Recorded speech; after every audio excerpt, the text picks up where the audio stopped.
Hello, once again, this is Brother Teacher.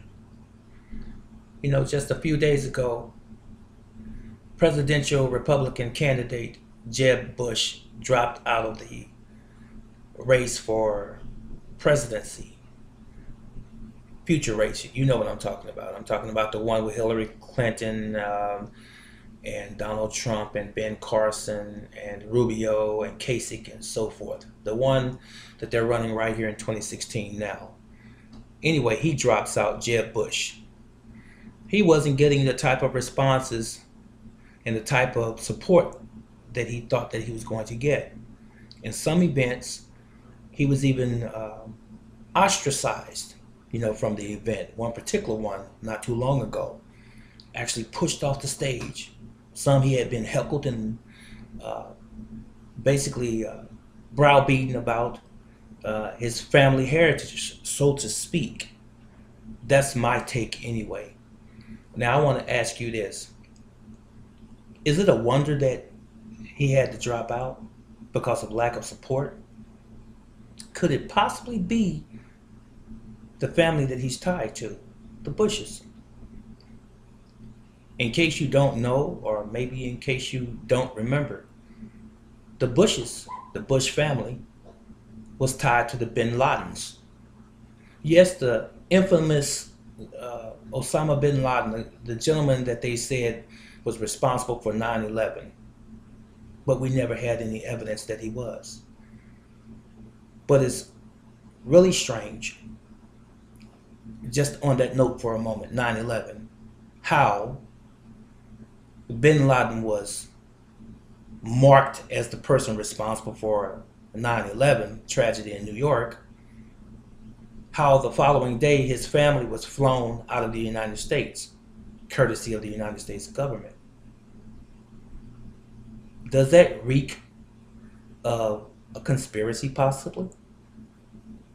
Isn't it also interesting how George W. Bush, which is perhaps one of the worst presidents of our lifetime, how he switched gears from Osama bin Laden to Saddam Hussein and the so-called issue of weapons of mass destruction? That was his campaign during the same period of time. So he created basically a war. And in my estimation, George W. Bush should be charged and should have been charged with crimes against humanity. He should have been imprisoned for the rest of his natural life because he created the war in Iraq. Even when intelligence had told him and the inspectors had told him specifically that they found no weapons of mass destruction, he went ahead with a war campaign.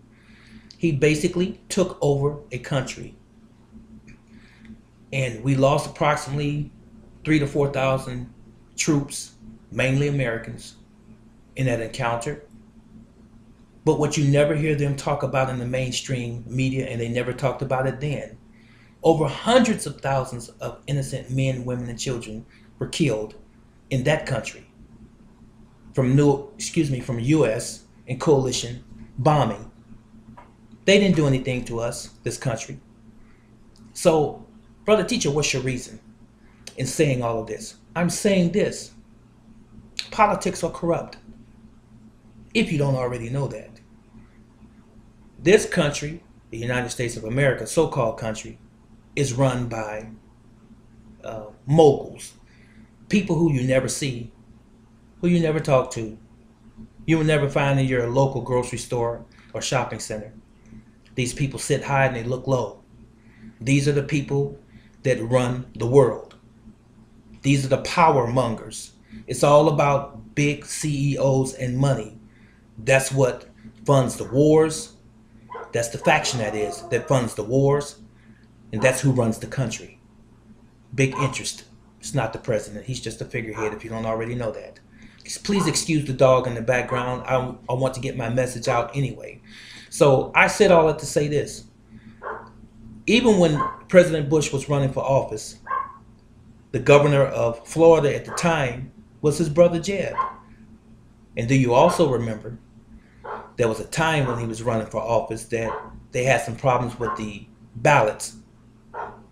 And it just so happens that the governor at the time was Jeb Bush's brother. And then Bush stole that election, of course. He didn't get the popular vote.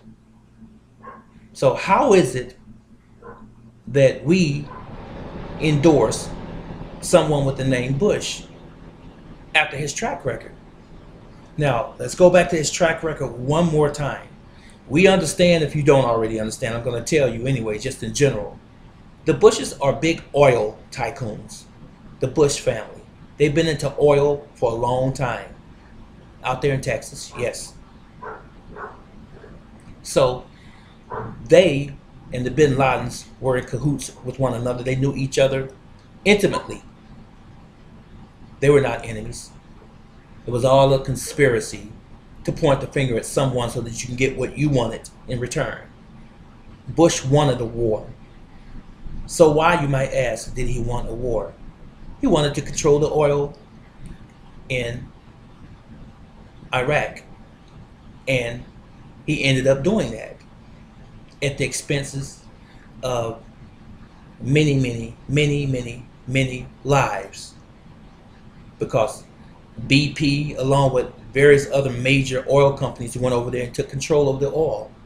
And so when they took control of the oil, who was at the head of it? The United States, of course. So when they tell you that the oil prices, have gone up, I wonder why. They actually do control it because they stole it in the first place. But they blame it on a poor dictator named Saddam Hussein. And they took their focus off of Bin Laden, who was supposedly had been the one responsible for 9/11. And then enter President Obama. 2 terms in office. His second term, he got Osama. Okay. You read between the lines and the fluff, if you will, and the political red tape and the smoke screen.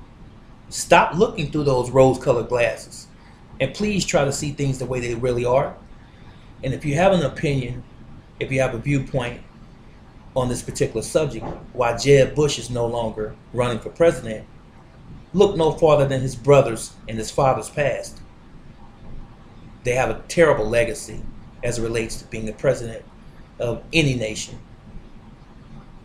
If you dig deep enough, you're going to strike gold, but it won't be the natural gold. It's going to be the lies that we've been believing all along to be the truth. So I hope that you can read between what I just said. All right, this is Brother Teacher. What is your comment? If you have one, please do leave it below. I'll see you in the next video, and so long.